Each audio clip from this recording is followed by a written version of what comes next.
Assalamualaikum teman-teman.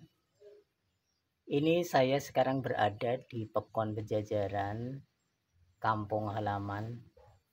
Ini pas mudik ya. Beginilah bentuk rumah kami yang ada di kampung. Kayak gini ya. Rumah sederhana di kampung. Ini jalan kampung. Di belakang sana ada masjid. Ya. Di depan rumah ada tanaman pepaya, kemudian tanaman cengkeh. Selain itu juga ada tumbuh ya, ini tumbuh liar ya, ini tumbuh tanaman cepoka. Ini buahnya enak ini untuk lalap ya. Untuk lalap bisa dioseng, juga bisa langsung dicuci, langsung dimakan. Untuk lalap juga bisa. Cepoka. Nah teman-teman, ini penampakan rumah orang tua kami. Penampakan dari luar. Sekarang akan kami ajak teman-teman untuk masuk, untuk melihat seperti apa keadaan di dalam rumah. Assalamualaikum. Seperti rumah-rumah pada umumnya di kampung ya, biasanya di ruang tamu itu dipajang foto-foto anak-anaknya, cucunya. Selain itu kan ada kalender kepala pekon. Nah ini ada Garuda juga, ada lambang burung Garuda Pancasila, dan foto-foto yang lainnya. Sekarang kita masuk di ruang tengah, di ruang keluarga. Ada TV jadul, kemudian ada lemari tua, kipas angin tua. Selain itu juga seperti kita lihat ya, jendelanya ini benar-benar luar biasa kuatnya. Kenapa dibikin kuat dengan teralis yang besi ulir gini? Karena ini demi keamanan. Ada kursi kayu jati di ruang tengah. Selain itu juga ada lemari tua yang di dalamnya berisi pecah belah.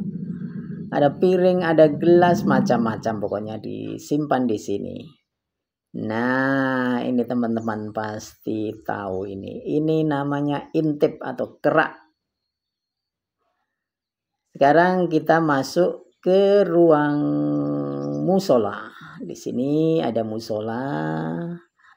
Ada mesin jahit tua yang sudah lama sekali tidak dipakai.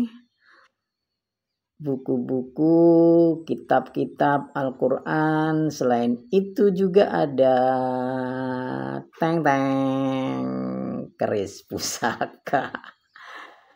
Ya, ini dia peninggalan dari nenek moyang. Ini kamar paling belakang yang dipakai untuk gudang, untuk kasur, untuk menumpuk kasur, bantal, dan pakaian-pakaian yang sudah tidak layak pakai ya sebetulnya ya, yang sudah lama. Oh ya teman-teman, kembali ke teralis yang besinya itu seperti besi penjara ya. Ini memang kalau di kampung ini sudah biasa seperti ini, karena ini demi keamanan ya. Kalau hanya teralis biasa, yang teralis seperti di perkotaan itu tidak kuat. Ini akan bisa dibongkar sama maling ya, karena kalau di kampung yang daerahnya sepi ini memang ya rawan ya. Kuat ini ya, kayak penjara tapi ini. Kuat banget, besi ulir kayak penjara. Ya. Oke teman-teman, sekarang kita ke dapur ya. Inilah dapur kami. Kami memakai kompor sekarang, tapi kalau dulu kita pakai kayu bakar. Seperti kita lihat ya, di tiang ini banyak perabotan yang dicandalkan di sini, sehingga mudah kalau kita mau pakai tinggal ambil. Nah, ini para-para yang ada di dapur. Ini tempat perabotan kalau sedang tidak dipakai disimpan di sini. Ada juga lemari tua, ini ada ukir-ukirannya, tapi ukir-ukirannya sangat sederhana. Ini mungkin dibuat oleh tukang dari kampung lokal ya ini ya. Sehingga dari ukir-ukirannya tampak sekali kalau masih sederhana. Demikian juga dengan kayunya ya, bukan kayu yang bagus. Nah, ini alat yang unik teman-teman, alat untuk memarut kelapa ya, namanya kukur ini. Alat untuk mengukur kelapa atau alat untuk memarut kelapa.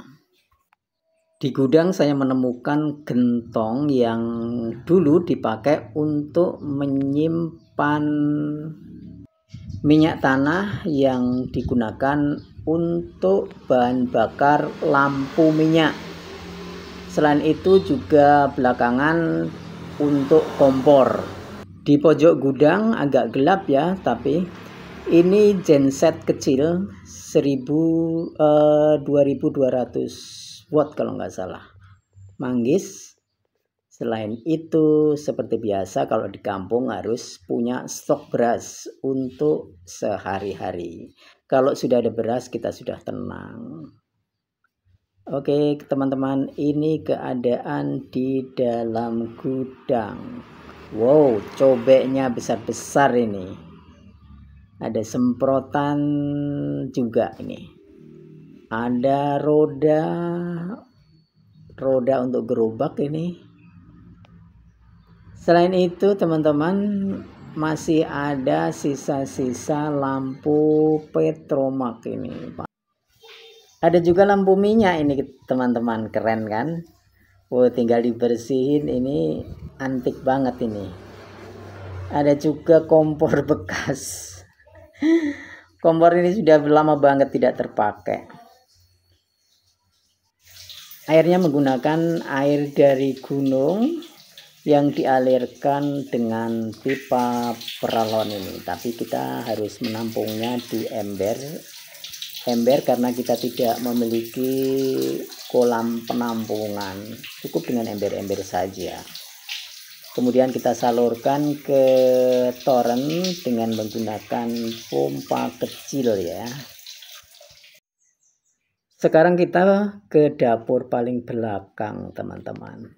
Ini masih menggunakan kayu bakar.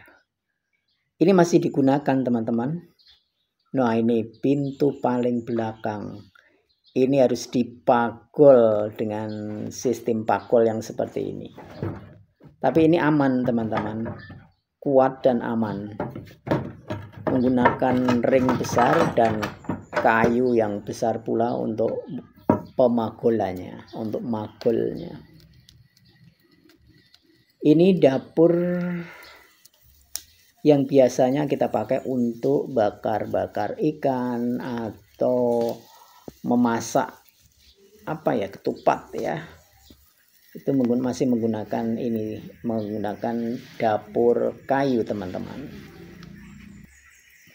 Nah teman-teman, dapur kayu ini punya gudang bahan bakar yaitu kayu yang disimpan di belakang rumah ya, di kebun belakang rumah ya. Tujuannya supaya aman. Jadi kalau kita perlu tinggal mengambil kayu yang kering untuk dibawa ke dapur. Kenapa di belakang? Supaya kalau terjadi apa-apa, misalnya kebakaran rumah, maka tidak akan merembet ke bahan bakar kayu ini. Oke teman-teman, saya cukupkan dulu video kali ini. Sampai jumpa di video saya selanjutnya. Wassalamualaikum warahmatullahi wabarakatuh.